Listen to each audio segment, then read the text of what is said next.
Hi there, Andrew Neeme reporting live from the Wynn Las Vegas. You guys might remember me from such vlogs as the first 270 or so videos on this channel. It's been a little while.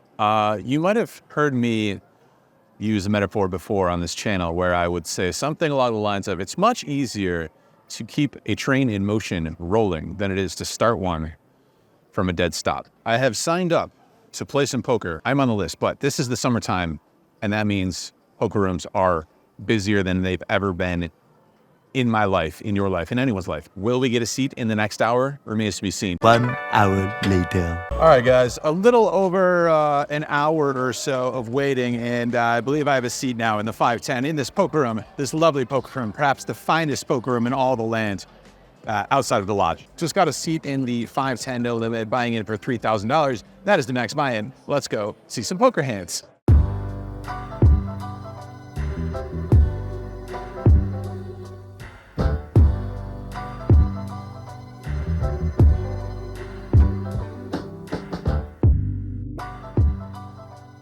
All right, guys, the 510 and no limit Texas Hold'em action is underway here. And in this hand, the player in the under the gun +1 spot raises it up to $30.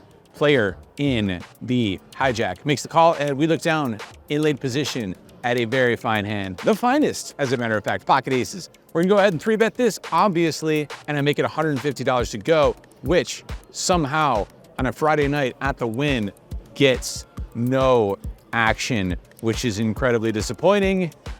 Better than losing, I suppose. We will take it down pre-flop. In this hand, we are once again looking at the finest, the greatest, the most beautiful, spectacular hand ever created. Pocket aces. Once again, I go ahead and open raise this time to $30. Sadness abound, you guys. Sadness everywhere as everybody folds. I don't know what's going on around here. It doesn't take too much to tilt me. During the summertime, those poker tournaments, the tilts can really pile up quickly when playing them frequently. And these pocket aces that are getting no action, it is not helping the cause. All right, in this hand, the straddle is on, playing 5, 10, 20 here at the Wynn. And in this hand, the cutoff makes it $50 to go. We look down at King 10 suited on the button, 3-bettable, re-raisable. I'm gonna do it. I make it $160 to go, and only that player in the cutoff makes the call. Heads up to a flop with Queen Jack 6, all red, but gives us an open ender. Queen Jack 6, 2 diamonds, 1 heart. My opponent checks. We're definitely betting. I bet $120, and my opponent does not fold. Unfortunately, he makes the call. Turn is the 3 diamonds. We don't have any of those diamonds, so when he checks it, I think it's time to slow down, hit the brakes. I go ahead and check this one back. River doesn't help us either. It's an offsuit 4. If we have a single diamond in our hand somewhere, we can bet either on the turn or the river here. I'm just gonna wave the white flag. I give it up here. I got king high. I'm not gonna win this one. Sure enough, my opponent rolls over the Queen 9 of hearts. So I like my decision to check it back. Don't think he's gonna full top pair here. That is another hand that we're not gonna win. Not too pleased with the early goings in this game. And as mentioned, the tilt's already piling up big time. Which leads me to my next hand of poker that I played. And it is the strangest hand of poker that I have played in a while, particularly on the blog. Buckle in, it's a weird one. Early position raises up to 30. We look down at Jack 9 of clubs in middle position. Could 3-bet it, could call, could fold.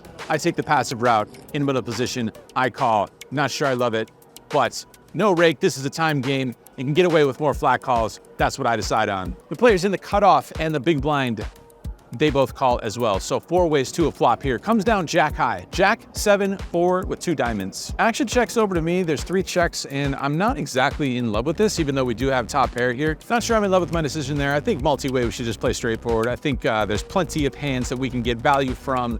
Granted, we might not have the best hands here, but I think we should start wagering. I decided to check it, and action checks around. Turns an offsuit 6. This time the big blind leads out for $40. I'm going nowhere with my top pair, of course, and the other players get out of the way. So heads up to a river that is an offsuit 8. This time, my opponent in the big blind leads out once again for $110, and I get some strange thoughts in my head. I decide, you know what? I don't think I have the best hands here. I think I'm going to turn this into a bluff because I have a 9 in my hand, so I can represent the best straights. There are 4 to a straight on the board. Can we push our opponent off of the worst straight that is on the board? Maybe. Do we need to do that because we have top pair? Maybe not. I'm going to do it anyway. I told you this is a weird one. Let's go for it. I raise it up to $420. My opponent thinks about it for honestly not all that long, and then he calls with 8-6 of diamonds. So he backdoors into a 2-pair, kind of a disguised 2-pair, and bets it for value on the river and then calls a raise with it.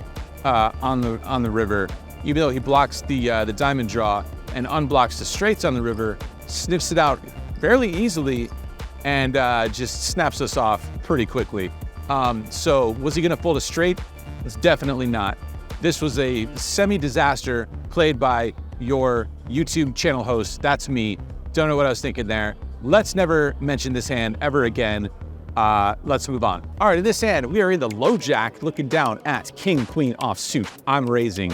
I make it $30 to go. The button calls before the small blind puts in a 3-bet this time, up to $130. If you guys think I'm in any mood to fold 2 pink cards, you have just made a terrible read, because I make the call and the button calls as well. 3 ways to a flop of 9, 5, 3 all spades. We don't have any of those, so when the small blind checks, I am going to check it and the button checks it back. Turns it off suit 6, that doesn't help us. Small blind checks, we are still checking, and the button, once again, checks it back. Rivers the jack of spades, and now when the small blind bets for a 3rd time, we have basically no hope of winning this hand at showdown with our king high. We're pretty close to the bottom of our range here. We could have some smaller non-spade holdings, some smaller non-spade, non-pair holdings. We could, but this has got to be pretty close to the bottom of our range. So I'm going to go for it. I'm going to toss in a small-ish bluff. I toss 1 black chip out there, $100, trying to get a victory somewhere along the way here. And the button folds pretty quickly. The player in the small blind checks his cards, kind of shakes his head, and he lets it go. Thankfully, we find ourselves a victory here with the king high. We get a bluff through. Gotta imagine the small blind had some sort of ace king, ace queen, ace jack type holding. Lets it go, whatever it was, and we drag it in here with king high on a 4 to a flush board. A win is nice. It's always good to drag some chips in, but we are still tilting our asses off here. I proceed to play the next hour, an hour and a half, 2 hours maybe, terribly. Find some more bluff spots that do not work, as well as that last one did. We decide it's time to remedy the situation. And when I say that, I mean it's time to order some alcohol. Get myself a tequila and pineapple, sip on this, lock in. It's a Friday night at the Wynn in the summertime. During the WSOP, let's go, let's get in there, let's get back to work. Next up, we got a bomb pot, and we got ourselves pocket 10s. Double board, no limit Texas Hold'em bomb pots here in the 5-10 no limit Hold'em game at the Wynn. Let's see 2 flops, and on that first flop, we flop ourselves a set, pretty favorable top board in this bomb pot. Ace 10, 9 rainbow. Second board, not so good. Ace 8 deuce with 2 clubs. Any aces enjoyers, they are going to be in a calling mood, I think, with they have top pair on both boards. Definitely going for some value here with our set on one board. I go ahead and bet $100. 1 player calls before 1 more player calls. That's 2 callers. We're going 3 ways to some turn cards. It's an offsuit 8 on the top board, so that brings in a potential straight. And on the bottom board is a 5, so nothing really changes down there. I decided to check it and see what happens and see what these guys decide to do. Second player bets $350, and the player behind him flat calls. So, got to assume that the player in last position does not have queen jack, because gotta assume that he would find a raise there on this card. Maybe not always, but definitely sometimes. Also doesn't feel like that big of a wager, and also there's not a ton of money to be played. Not shallow, but not super deep. These guys maybe have $1,500 to $1,800 effective behind this $350 wager. I'm not gonna pretend to be an expert in the double board no limit bomb pots. I feel like I can navigate a little bit better in PLO bomb pots than I can in no limit. Even though there's less cards in the no limit variety, I've played more pot limit Omaha bomb pots. So I'm not exactly sure if I should be calling, expecting to win the top board sometimes, and therefore chop up the third guy with the second guy, or if we should just go ahead and try and push these guys out of the pot, because if somebody has queen jack, then we are beating them on the bottom board because they only have queen high. Same story if they have any other straight up top. So I don't know, I'm kind of at a loss as to what to do, but I decide, you know what, YOLO, I'm gonna stick the money in here. Raise all in up to about $1,800 effective. There is an exceptional amount of tanking that develops after my jam. First guy goes well into the tank and so far deep into it that somebody calls the clock on him. That means he almost certainly does not have a queen jack unless he's just worried about getting quartered or something like that. He eventually finds the fold. Now, the player behind him also decides to go deep into the tank. Somehow does not get the clock called on him. However, he also decides to find the fold. Set of 10s up top is good. Not sure it was good on the bottom board. Pretty sure it wasn't. Surely somebody had ace X which was top pair on both boards as mentioned. They decided to let it go, and we are scooping in these bets and this bomb pot. Moving right along here, in this hand, early position raised up to $30. We look down at 7-5 suited on the button. What a beauty. In spades, I'm making the call. Small blind, however, puts in a 3-bet up to 160 United States dollars. Early position player gets out of the way, back over to us. I didn't come all the way down to the Wynn from downtown Las Vegas, where I live, on a Friday night in the middle of the World Series of Poker in order to fold 7-5 suited. Absolutely not. I make the call, and we are going heads up to a flop. It comes down pretty cool. Comes down Jack 4-3 with 2 spades, and not just any 2 spades, the 4-3 of spades. So that gives us a straight flush draw. Small blind decides to check on this flop. We are not going to check on this flop. We got ourselves a bunch of equity in 7 high. So I go ahead and wager $100, and my opponent check calls. Comes in right away. Queen of spades on the turn, gives us a flush. Not a huge one, but it's a flush. Small blind checks again. We're going to be wagering. This time I bet $240, and once again, my opponent check calls.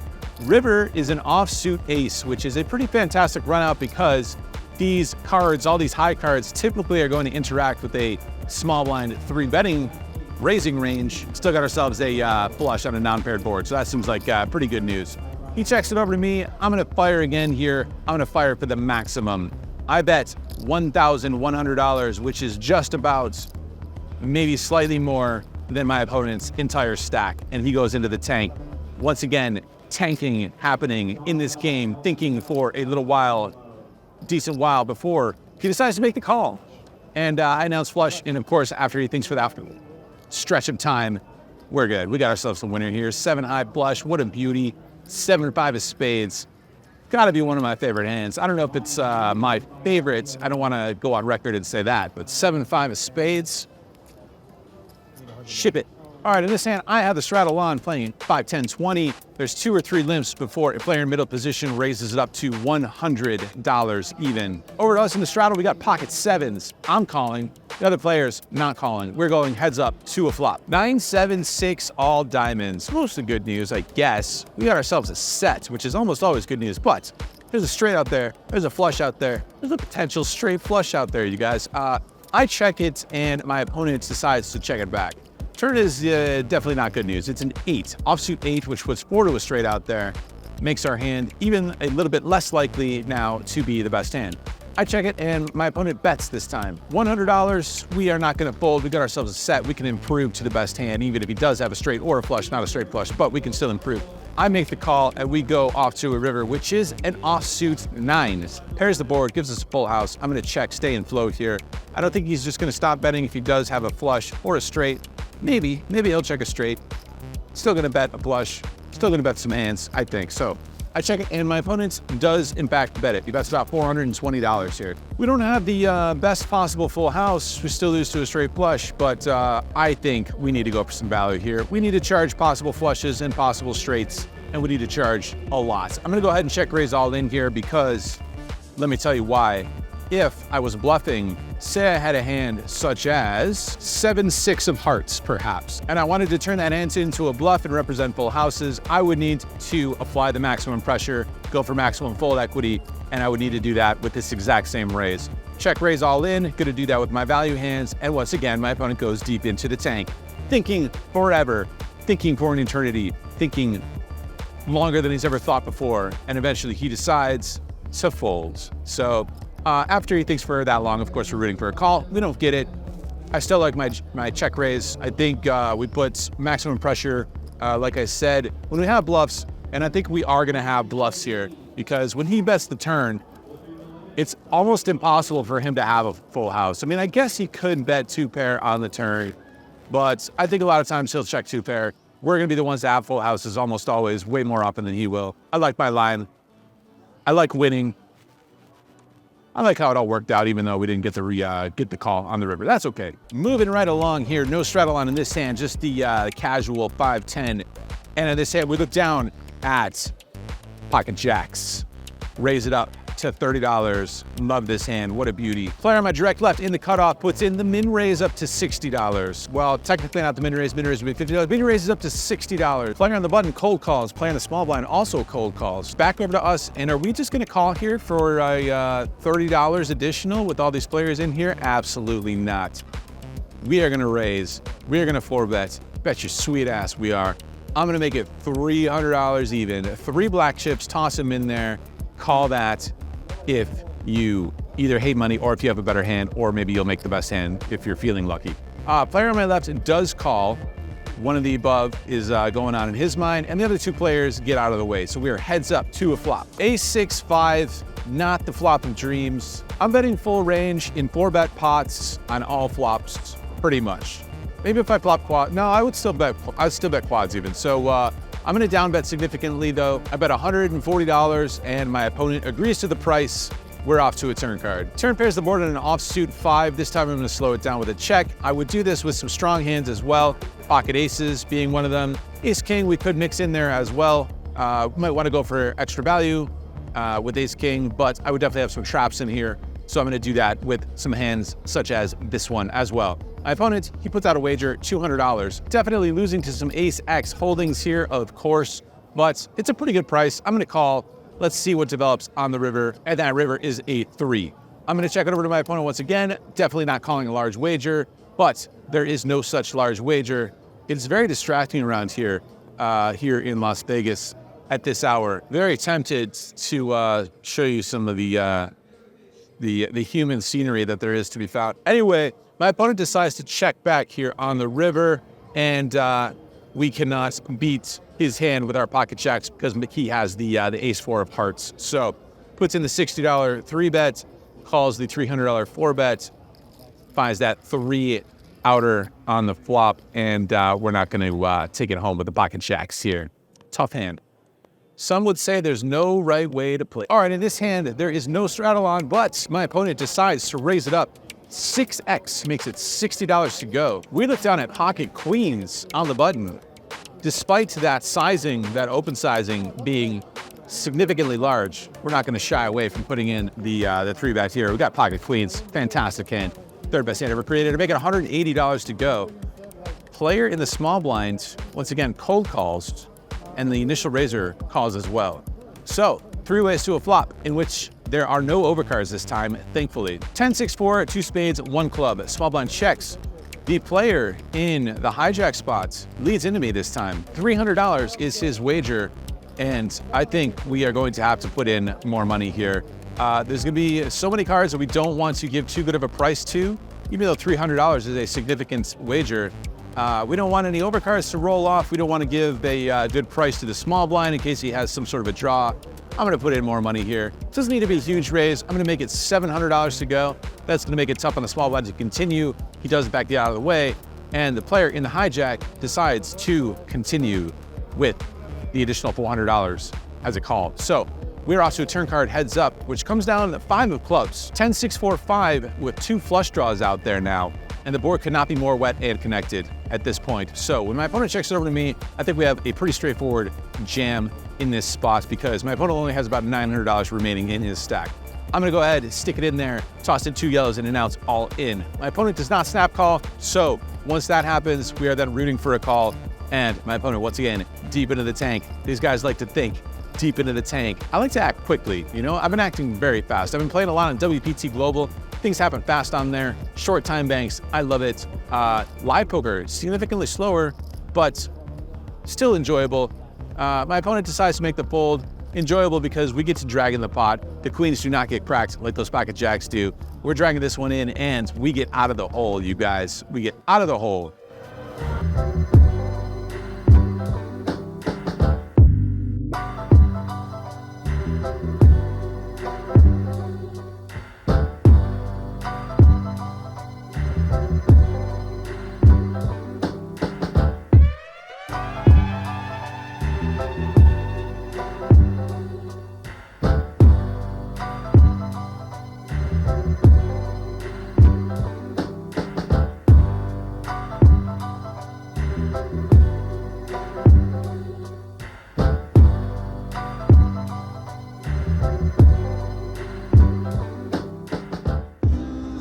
Look at that, look at all that beauty back there. The Las Vegas Strip in its glory at 1 in the morning. Guys, I know I've been kind of MIA lately here on the channel.